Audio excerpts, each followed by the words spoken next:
जी हाँ मेरे प्यारे डियर बच्चों, आप सभी का स्वागत है इस यूट्यूब चैनल इलेक्ट्रॉन बाफान पे। बच्चों आज इस वीडियो में हम लोग देखने वाले हैं आप सभी का वीकली टेस्ट जो 16 अगस्त को होने वाला है बच्चों, उसका हिंदी का हम लोग वीकली टेस्ट का मोस्ट इंपॉर्टेंट क्वेश्चन हम लोग इस वीडियो में देखने वाले हैं। ठीक है, तो जो भी बच्चों हमारे चैनल पर आप लोग नए आए तो पहले आप लोग चैनल को सब्सक्राइब करके बेल आइकन को प्रेस कर ले। ठीक है, अब पिछले प्रीवियस ईयर का क्वेश्चन पेपर आप लोग जरूर देख सकते हैं। ठीक है, तो बच्चों सब ये आप सभी का हिंदी सब्जेक्ट का क्लास 10 का सेट 1 है। इसके बाद प्यारे बच्चों हम लोग सेट 2 सुबह देखने वाले हैं। ठीक है, मॉर्निंग में हम लोग सेट 2 देखने वाले।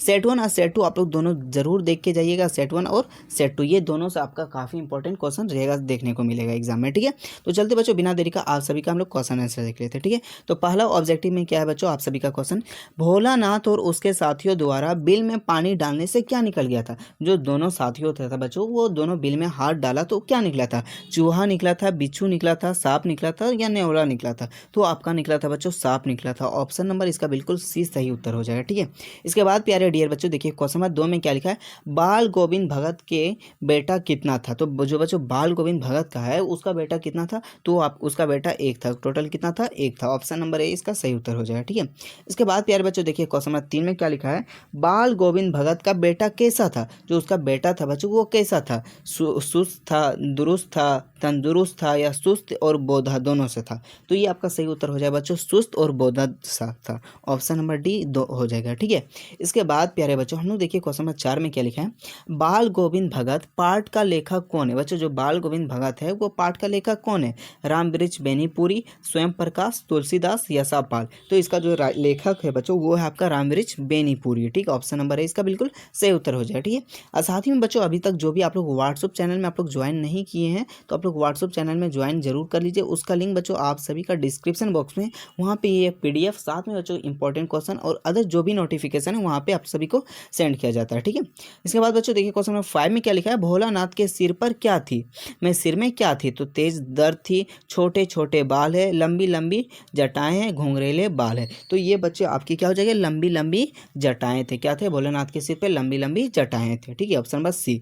इसके बाद प्यारे बच्चों देखिए क्वेश्चन नंबर 6 में क्या लिखा है, कभी कभी बच्चे किसका जुलूस निकालते थे। जो बच्चे थे वो छोटा छोटा वो किसी का जुलूस निकालते थे। किसका, नारेबाजी का, बारात का, संगीत का, खेल का। तो वो आपका निकालता था बच्चों बारात का। किसका निकालता था, बारात का। ठीक है, ऑप्शन नंबर 20 का सही उत्तर हो जाए। ठीक है, इसके बाद प्यारे बच्चों देखिए क्वेश्चन नंबर 7 में क्या लिखा है, बाल गोविंद भगत पाठ किस प्रकार का है। तो जो बाल गोविंद भगत है वो किस प्रकार का पाठ है, कहानी है, रेखा चित्र है। तो ये बच्चों आपका हो जाएगा कहानी है, वो एक क्या है बच्चों, कहानी। ऑप्शन नंबर ए इसका सही उत्तर हो जाएगा। ठीक है, इसके बाद प्यारे बच्चों देखिए क्वेश्चन नंबर 8 में क्या लिखा है आप सभी का, बाल गोविंद भगत किस कद के आदमी थे। वो जो बाल गोविंद भगत थे बच्चों वो किस कद के आदमी थे, नाटे, लंबे, टेंगने या मंझले। तो ये आपके थे बच्चों मंझले थे। क्या थे, मंझले थे। ठीक, ऑप्शन नंबर डी। आप लोग कहानी पढ़े होंगे बच्चों तो पूरा अच्छा से आप सभी को पता होगा। ठीक है, इसके बाद प्यारे बच्चों देखिए क्वेश्चन नंबर 9 में क्या लिखा है, बाल गोविंद भगत साहब किसे मानते थे। जो बाल गोविंद भगत साहब है वो किसे मानते थे, कबीर को, तुलसी को, सूरदास को या रेरदास को मानते थे। तो ये आपको मानते थे बच्चों कबीर को। किसको मानते थे, कबीर को। ऑप्शन नंबर ए इसका बिल्कुल सही उत्तर हो जाए। ठीक है, इसके बाद प्यारे बच्चों देखिए क्वेश्चन नंबर 10 में क्या लिखा आप सभी का, बाल गोविंद भगत का साधना का चरम उत्कर्ष किस दिन देखा गया। तो किस दिन देखा गया, जिस दिन उसका बेटा जन्म लिया, जिस दिन उसका बेटा का विवाह हुआ, जिस दिन उसका बेटा का गृहस्थान हुआ, जिस दिन उसका बेटा मर गया। तो ये आपका हुआ था बच्चों जिस दिन उसका बेटा मर गया था वो। ठीक है, तो ऑप्शन नंबर इसका डी इसका सही उत्तर हो जाए। ठीक है, इसके बाद प्यारे बच्चों हम लोग देखने वाले सब्जेक्टिव क्वेश्चन आंसर। ठीक है, तो देखिए बच्चों क्वेश्चन नंबर 11 में आप सभी का क्या लिखा है, स्मृति को पथायत बनाने की कवि का क्या आशय था। तो क्या आशय थे बच्चों, कवि के मन मस्तिष्क पर केवल उसकी स्मृति ही है।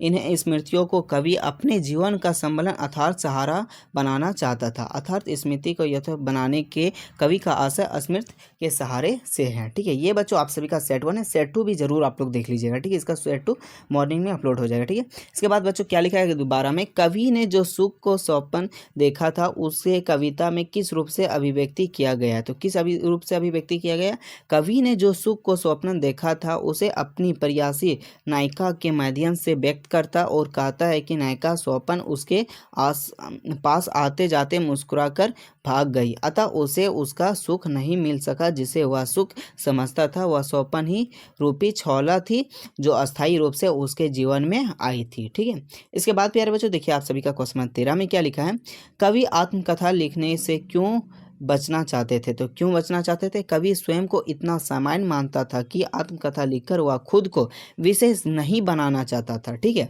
कवि अपने व्यक्तिगत अनुभव को बुनियाद के समझ व्यक्तिगत नहीं करना चाहता था, क्योंकि वह अपने व्यक्तिगत जीवन को उपास का कारण नहीं बनाना चाहता था। इन्हीं कारणों से कवि आत्मकथा लिखने से बचना चाहता था बच्चों। ठीक है, इसके बाद ये सब बच्चों फाइनल बोर्ड एग्जाम के लिए इंपॉर्टेंट, अगर आप लोग कहानी अच्छे से पढ़ लीजिए। ठीक है, कहानी आप लोग अच्छे से सुनिएगा। ठीक है, इसके बाद बच्चों देखिए क्या लिखा है क्वेश्चन नंबर 14 में, आत्मकथा सुनने के संदर्भ में अभी समय भी नहीं, कवि ऐसा क्यों कहता था।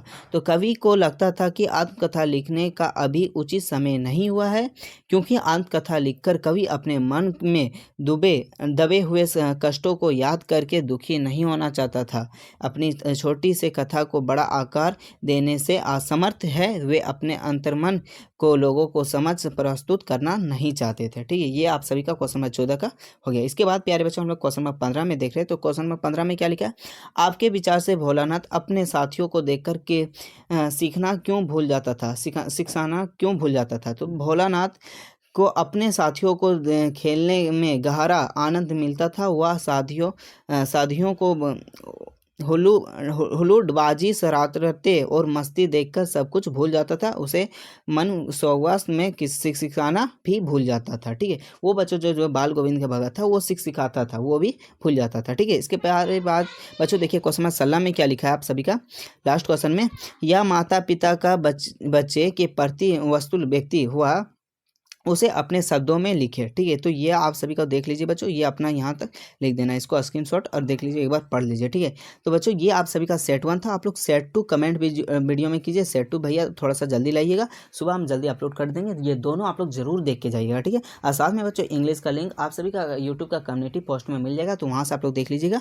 और व्हाट्सअप चैनल में आप लोग जरूर से जरूर ज्वाइन हो जाइएगा सेट 2 के लिए। ठीक है, मिलते हैं हम लोग नेक्स्ट वीडियो में। जय हिंद, जय झारखंड, जोहार झारखंड।